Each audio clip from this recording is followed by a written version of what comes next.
Hey, what is going on, everyone? This is Greg, your co-host of the Grilling to Get Away podcast. Welcome back. We're glad that you are here. This week, we talk about something that I just did, which is a spatchcocked Cornish game head. So I haven't done too many of these, so I'm excited to kind of share my process and how I went about it and really some of the things I probably would have done differently. But, yeah, so if you're interested in spatchcock, whether that's, the game hen or a chicken or something like that, you'll probably want to tune into this episode, but we hope everybody had a good Father's Day and you got out to grill and to get away a little bit. And if you did, we'd love to see it on our socials. Share that stuff with us. We love seeing it. But other than that, again, we appreciate you all coming out and supporting us to some of the events that we've been at. So I know Ben was just at the Oak Creek Community Center for their food truck night. So thank you all for coming out to see him there. And we have some other stuff coming on this summer that we'll continue to share as they come up. But, yeah, this one we're talking about spatchcocking a Cornish game head. Enjoy. Oftentimes, life is demanding, stressful, and just won't stop. When needing to take a break, we like to light up the charcoal and crack open a cold one. The Grilling to Get Away podcast is an ongoing conversation about all things barbecue and grilling, from our backyard to yours. So if you sometimes don't know what the heck you're doing, if you like to learn, and if you don't take yourself too seriously, you're in the right spot. Hey, what is going on, everyone? This is Greg, your co-host of the Grilling to Get Away podcast, and I'm here with my buddy. Hi there, everyone. This is Ben. Ben, how's it going, man? Good. It's been a while. Yeah. I just got back from vacation not too long ago, a few days ago. It's been, 10 days since we saw each other? Yeah. Longest that it's been in a while. Yeah, I'd say so. On air, how was vacation? Oh, it was great. Good. You look relaxed. Always good to get away, you know what I mean? Always, yeah. Man. They had a grill at the house too, right? They had two. Oh. Yeah. Woo. Two What Weber. is this, a resort? Two Weber kettle grills, 22 inches, so it was perfect. Nice. Felt like I was just at home because they're actually the same colors as I got. Look at that. A dark red and a black one. So just like at home. And the kids asked, hey, did you bring your grills, Dad? I was like, nope. They had them here for us. But they supplied charcoal and everything for you too? No, we had to bring that stuff. Okay. So I brought my essentials up there, my charcoal, Nice. my lighter, my chimney, and some wood chips to smoke. But otherwise, they had everything else that we needed up there. That's awesome, man. Well, welcome back to it. Hope you're ready to work. I guess, yeah. Still in vacation mode. Still in vacation mode, yeah. I believe it. Yeah, I know. I just woke up for this podcast. That's about it. Perfect. Well, don't expect anything less. Right. What about you? What did you do over the past 10 days? Man, Greg, I hung out at your house a lot. A lot of naps. I saw on the camera. I know. I figured. I figured you had cameras, so I was like, well, take advantage of it. Yep. You were watching the place for us. Yeah. And also a lot of the business inventory side. And business stuff is in the basement, so you're coming in and taking care of business. So thanks for keeping the lights on.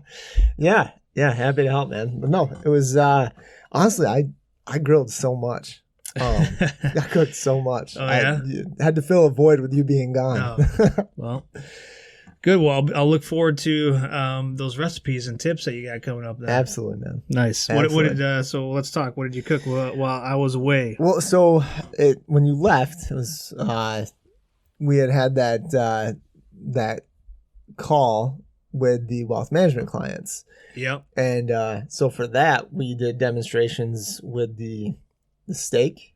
Mm-hmm. Yeah. So this was a kind of a Q&A type of thing where one of your former colleagues invited us to talk to his clients on as a special kind of gift for his clients, right? Yeah, for before Father's Day type of thing, and wanted to get us out and just kind of talk grilling and just kind of go through a few things. We kept it fairly simple. We talked steaks, burgers, we did chicken breasts and ribs. Nice. So just gave tips and tricks on every single one of those. Mm-hmm.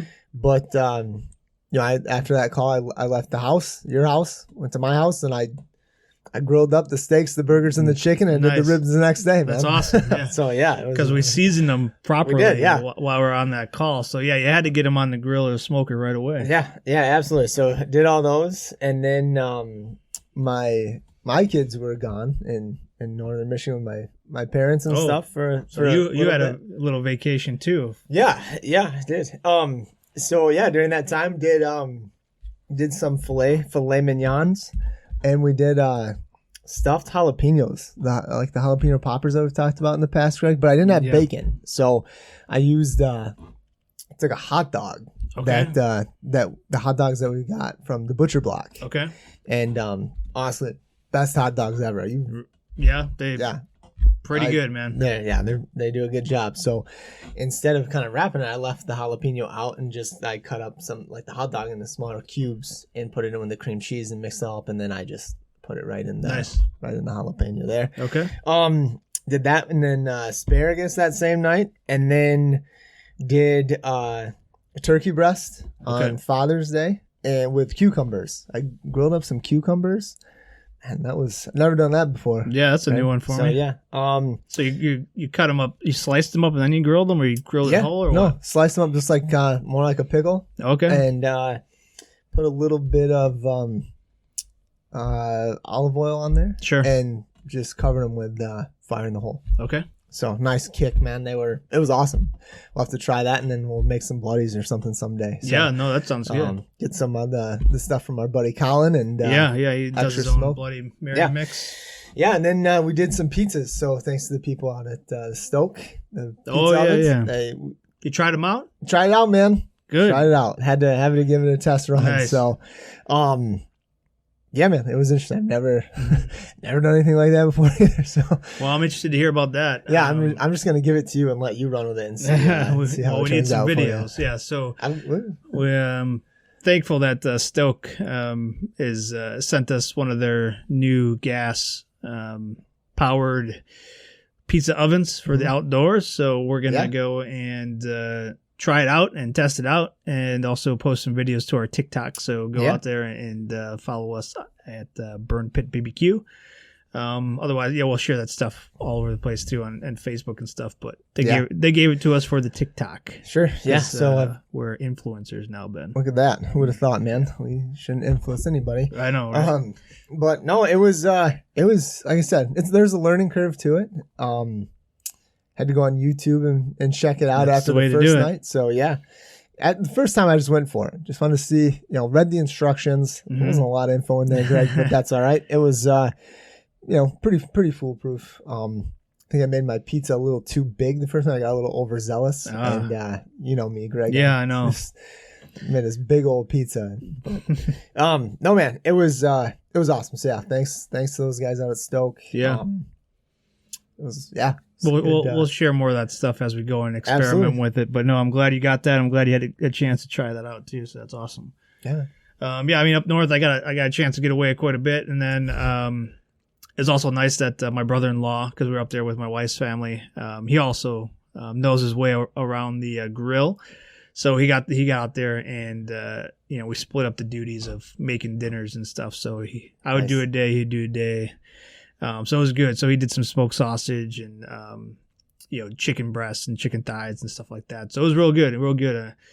Enjoyed all the meats that we were having up there. It's a good week, man. Yeah. And I did a pork shoulder the first time I was out there. Turned out real awesome. How long did you cook that for? Like 6 or 7 hours. Okay. Yeah. You really got away, huh? Oh, yeah. Yeah. Attaboy. Right on the Weber there. So turned out real well. And then I did some smash burgers. Ooh. One of the last nights there on the kettle. We didn't have like a griddle or anything like that, so I had to improvise. And I know we talked about it before, so making sure you got something laid down so you don't press it through the grates. Yep. So I had some tinfoil on there and some butter, and we did some smash burgers. A little challenging, how was it with the tinfoil? It was fine. Okay. I mean, if I could do things over again, I'd probably do the burgers first, because I tried doing sauteed onions on there first. Okay. So the garlic kind of burned a little bit. But then with the burgers, you just got to be cautious of the grease that settles on there, because I did have a few flare-ups. But overall it turned out real nice. I mean, having to improvise there. live and learn, right? Yeah, it turned out good. The burgers turned out good. The onions were good. I lost some buns because of the flare-ups, but because we like toasted buns. Yeah. You didn't burn the house down, though, right? No. Grease fires, Ben just covered up. Yeah. So did that, and just then recovered it up and finished the process. So it turned out real good. I thought burgers were still juicy, a little crispy, but that's the way I like it. That's what you want, man. Yeah. Especially with those smash burgers. That's awesome. Yeah. But I want to talk today, if we jump into the episode, I just did a spatchcock Cornish game hen. So I wanted to walk through that because this was really kind of my first time. I'm not a big spatchcock. I don't know if I've ever maybe done one max. And that's pushing. I can't really think of it. I'll just say I haven't done one. Greg. Yeah. So it's something that I think I've done one other time before, but it's been a long time. It's not something I do like when we do like a whole chicken or something like that. We're just traditionally doing like the beer can chicken. Yeah. But I've just been seeing a lot of people out there right now, like just doing the spatchcock, and a number of different reasons why. It cooks a little bit faster, and from what I see, maybe a little more even, and then also you get the bottom side then that's out exposed to the smoke, and you get a little more smoky flavor. So I did that. So we'll kind of walk through that. Does that sound okay? That sounds awesome, man. I'm excited to hear about it. So you said you used a Cornish game hen on this. How big was this bird? Yeah, I was about 5 pounds. Okay, yeah, decent size. Yeah. I got it from my buddy John at the Camo Co-op up there in Appleton, Wisconsin. They carry our products, and when I was meeting him for delivery one time, he just brought me this Cornish game hen. I was like, okay. There you go. So I appreciate that gift, but it's been sitting in my freezer. And I needed to make a little space because we got the cow in. So I pulled it out and decided that's what I was going to do. So I let it defrost overnight. I actually used the cold water, so I put it in the sink, and, filled it with cold water, let it kind of defrost like that, and it defrosted pretty quickly. I'd say within the a couple hours, it was actually defrosted. Yeah, enough to where I was okay, this is ready to go. So I put it in the fridge. Until I was ready to do it the next day. Okay. I know traditionally when you're doing poultry and stuff, like people like to brine it maybe overnight. Yeah. Put it in some water, some salt or whatever. This one I didn't. I didn't brine it at all. Nothing. Nope. You didn't even. Nothing at all. Wow. Okay. Nope. When I was ready to go, when I was ready to do it, I was like, all right, let's do this. Man, okay. You just went for it, huh? I did. Yeah. That's interesting. No brine, but I did. Rub it down with some stuff after I spatchcocked. Okay, so took it right out of the wrapper, spatchcocked it up, and yeah. So I think the essence of the spatchcock is really to open up and expose the inside, right? So, like I said, I haven't done a lot of these, so I don't have like the meat shears, like the scissors, where it makes it a lot easier to cut right along that spine or that backbone. Because essentially what you have to do is you have to cut along both sides so it opens it up, right? Mm-hmm. So you're basically taking the spine out. Okay. And then you open it up like a book, and then you're rubbing both sides down with the rub and stuff. So I had to use a knife. And grill tip from Greg, if you have shears, use shears. Cause, if you don't have them, go out and get some. Yeah, go out and get some if you're going to be spatchcocking quite a bit. Because even though it's a small bird, it's you're cutting through bone and stuff, and it just makes it a little bit easier if you have those shears. So I'd say go out and get some shears if you're going to be doing that. Do you have any of those? Do you have shears? I do. Man, you should stop by. I should have asked you to drop them off or something. Right, yeah. I'll remember that for next time. So, or just borrow them from your friend. Sure. Yeah. Sure. Yeah. Make sure you wash them and get them back. That won't happen. Yeah. Nice, man. Okay, so how it was a little difficult with the knife cutting along the spine? Yeah, I mean, obviously scissors would have been a lot easier. Yep. But the scissors, the knife worked, just a little bit more difficult. Okay. Yeah. Okay. So finally, after struggling just a little bit, I got it done, got the spine out of there. And then you're supposed to cut like the cartilage a little bit inside of it so it opens up a little bit more easier. So I did that, and then I just split it open like a book. Okay. Yeah. So it's basically where it's you're able to lay it down flat on both sides. All right. So I did that, and then it was time for seasoning. Did you rinse it at all? Did you do anything like that, or just Once I got that part done, then I patted it down. Okay. I dried it off because I know with skin and stuff, Yep. you want it as dry as possible so it can crisp up when you're smoking or grilling it. So I patted it down with some napkins, and then I started rubbing it down. Nice. I've been really experimenting and really liking using the binder of hot sauce. Yeah. So I used our garlic habanero hot sauce again for a binder. I rubbed it down. You can use butter. You can use I think I've seen some mayo before. People use mayonnaise or mayo or whatever. Mustard, olive oil. But I wanted to do the hot sauce again because I've had really good cooks with that. So I rubbed it down with the garlic habanero hot sauce, and then I seasoned it all over with our Pop Smoke Memphis style. And it turned out real nice. Yeah. The smell was real good and stuff like that. So I'm glad I did that. Did you pull the skin back at all to get kind of underneath there or anything like that? This time I didn't. Okay. When I did my turkey over Thanksgiving, I did yeah, a little we bit. talked about that. I put some butter in there to keep it moist and juicy. This time, no, man, I was just going for it. Like I said, I wanted to get this done. And I wanted to try it out. Sure. So I just rubbed it down with the hot sauce and the Pop Smoke, and then I let it sit because at this point I still hadn't gotten my grill up to temp. So I put it in the fridge for about another hour as I was kind of working. I didn't have a real timetable, so I was able to one of those cooks, huh? Nice. I was able to do that, do some work, and then go as when it was in the fridge, go out, start smoker. I used my 22-inch Weber kettle. I use it for indirect, so I indirect smoked this one. So that's what I did. So Greg, with that, did you rub down, kind of the inside of the bird at all too? Kind of that, you just mentioned you cut it, open it, build it up like a book and stuff. Did you do the same thing on the top that you did? Like, we've talked about that with ribs and stuff. Did you kind of use that same method? I got into all the nooks and Attaboy. crannies. Okay. Yeah, so I rubbed it all over with the hot sauce, got in everywhere, both sides. And then same with the rub. Nice. Flipped it over, did both sides. Awesome. So it was all covered all over the place. Not an inch was not covered. Attaboy. Yeah. I like that, Greg. Yep. Nice, man. So when you get the grill going, we're using hardwood. Are you going with the briquettes? What were you? Yeah, so I was using some Kingsford. Oh, nice. Just okay. a regular, Classic. charcoal bricks. Flavored it all? So I did a 50-50. I did because I had a little bit left of the apple one. So That's I did your favorite, isn't it? Yeah, well, got to use it, right? Yep. So I had a little bit of that left. I had a little bit of just your traditional Kingsford left, so I mixed them, and that's what I used. Nice. Yeah. Okay. So and the wood chips that I used to help with the smoky flavor was pecan again. I love the pecan. Yep. And it was there, it was available. Always within an arm's reach. So I used it. And then, so once the grill got up to temperature, like I said, I was doing indirect grilling. So I had all the coals and the heat to one side, and I was going to put the bird on the other side.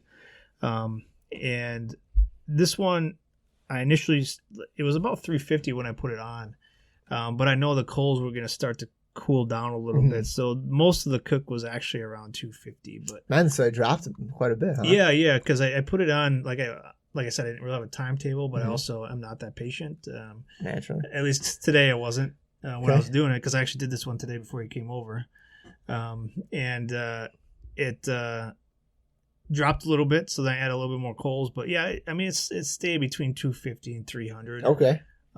Which was just perfect for it, for the size of the bird.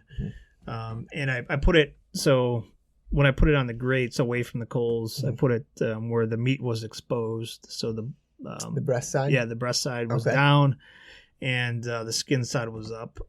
So that's how I did it. You had the legs towards the back there? I had it, so I rotated it halfway through, so it'd all get even. Smart. Good thinking, Greg. Thank you. Yeah, after I took the initial temperature and I saw one side was cooking a little bit faster, I rotated it. Okay.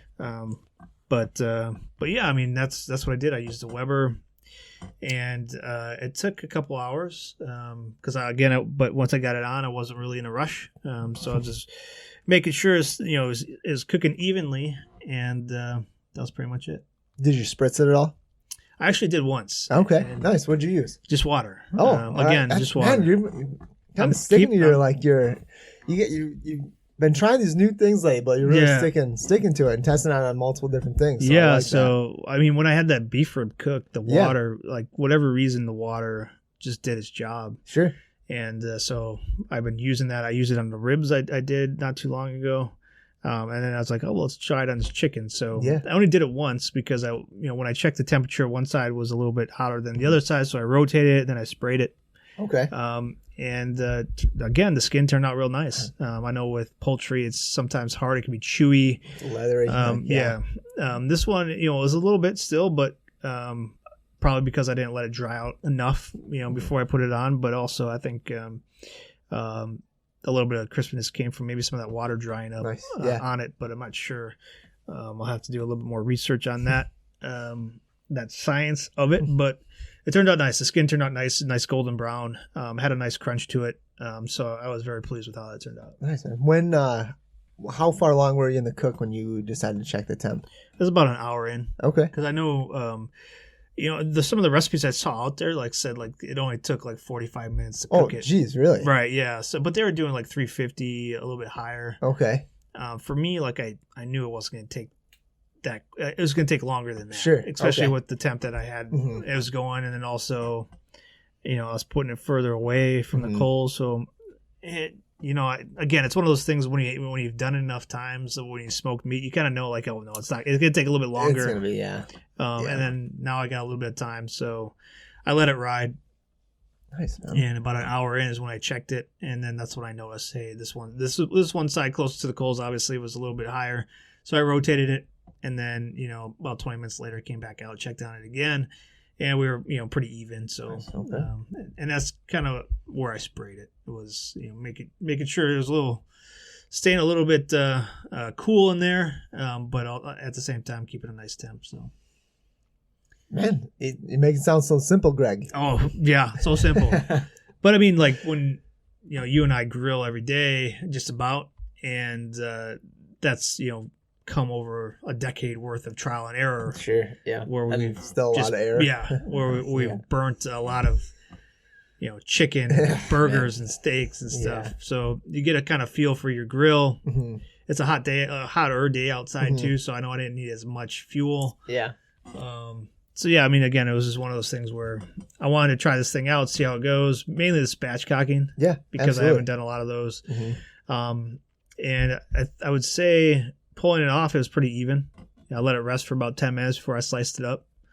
But no, it came out juicy, real juicy. I pulled it at about 165, Nice. so let it get up a little bit more to temp once I pulled it off. But sliced it up and turned out real nice. Did you sauce it all, Greg? I didn't sauce it, though. Okay. Yeah.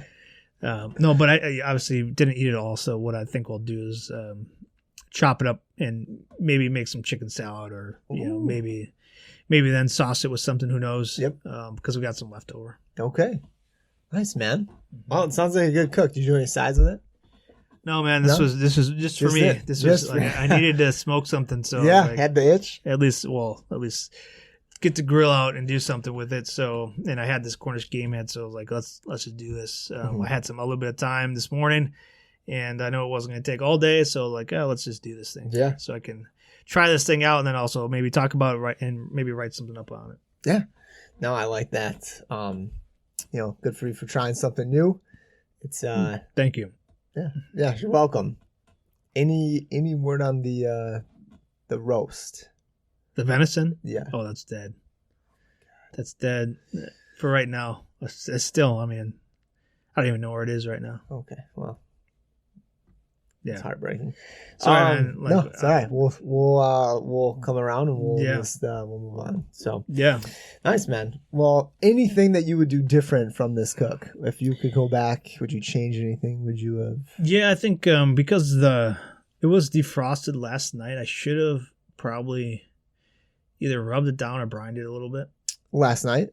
Yeah, overnight. Yeah. Okay. So it was completely defrosted yesterday, last night. So I should have probably either rubbed it down a little bit because with a little salt, draw out some of that moisture. Because it was still pretty moist. So yeah, maybe I would have rubbed it down a little bit. Okay. And get that skin a little bit drier. But otherwise, for the most part, no. I don't know if I'd brine. I'm trying to think. No, I'd probably keep it most the same. I would probably get some shears, so it's a little bit easier to cut that backbone out of there. No, but otherwise, I thought it was a solid cook. I'd probably give it a 7. Like I said, I thought it was a little gamey still, even after rubbing it down and smoking it a little bit. Would you have injected it at all? I don't know. If I would have. Okay. But obviously it's a little different from chicken. Very similar in concept, but the game hand is a little bit, at least in my opinion, tastes a little bit more gamier. Yeah. So I don't know if there's a way out there to take a little bit out of there, but overall it tasted good. Solid cook, but yeah, a few things I would change. Okay. That's fair, man. Yeah. Let's see. Anything else to add to it? Let's see. No, I don't think so. I love my Weber kettle. Yeah, just gotta put that in there. Throw it out there. They're not. They don't sponsor us just yet, but not yet. But no, it's very versatile. You can do a lot on there. And it was kind of a no-brainer for what I was going to use because it was so small. Yeah. Smaller bird that I didn't need to fire up the big smoker for it. So enjoyed that process, and it was a good day. It was a good cook. That's awesome, man. Yeah, with the temps out, I mean, it's perfect. It's a perfect day to heat it up. It's gonna hold temp. Like you said, awesome. Just you're not gonna be fighting it too hard. So yeah, man. That's pretty much it. Nice. Anything else on the docket for the rest of the week? Any plans to pull anything else out? I do have some chicken breasts I have to do. You have to do them? Yeah, I want to do them. Okay. So it's kind of a staple in the house. Yeah.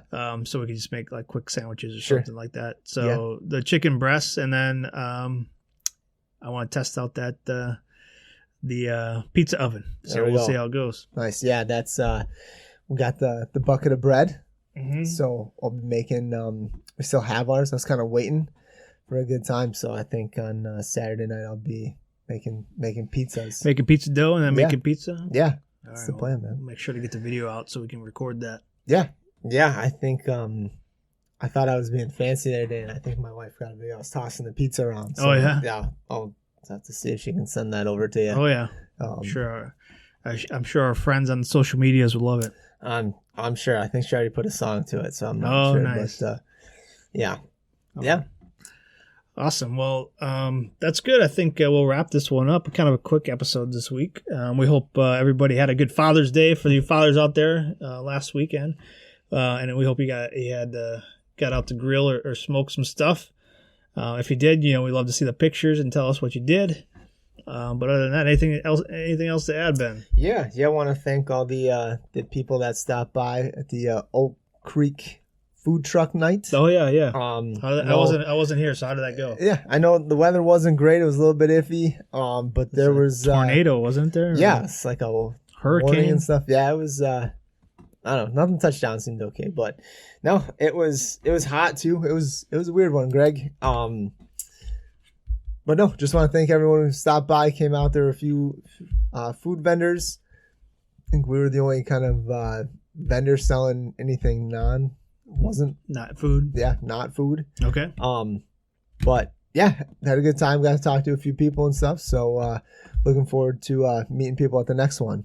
Okay. When is that the next one? Isn't it in July now? Yeah, July 15th maybe. No, this one was the 15th, wasn't it? I think it's like the 23rd or something like that. Yeah, we'll make sure to share that when I think we got some time. We know, yeah, we got some time before that event happens. So we got any events coming up here? Not till July. Yeah, and not till I think the 3rd. The 3rd's our next one. That's at Ducktona. Oh yeah, that's right. We'll be out in Sheboygan, Wisconsin, and then of course we're going to be out at Rib Fest at Elkhorn. Yep. Wisconsin, if you're going to be out that way, come by and see us. We hopefully will be at the main entrance, so you can find us there, but that's not till July 13th through the 17th. But yeah, we got a lot of events coming up starting in July and August, so we'll be out there quite a bit, so hopefully we can see you all and stop by, say hi, and we'd love to meet you. So absolutely. All right, Matt. Well, I think that pretty much does it here. Yeah. Okay, till next time, I guess get out there and grill some meats. Absolutely. The weather's awesome. It's summertime. No reason not to. No more excuses. Break it out. Get it going if you haven't fired it up yet. So get out and grill. And thank you everyone for listening. We appreciate it. Yeah. Cheers. Take it easy.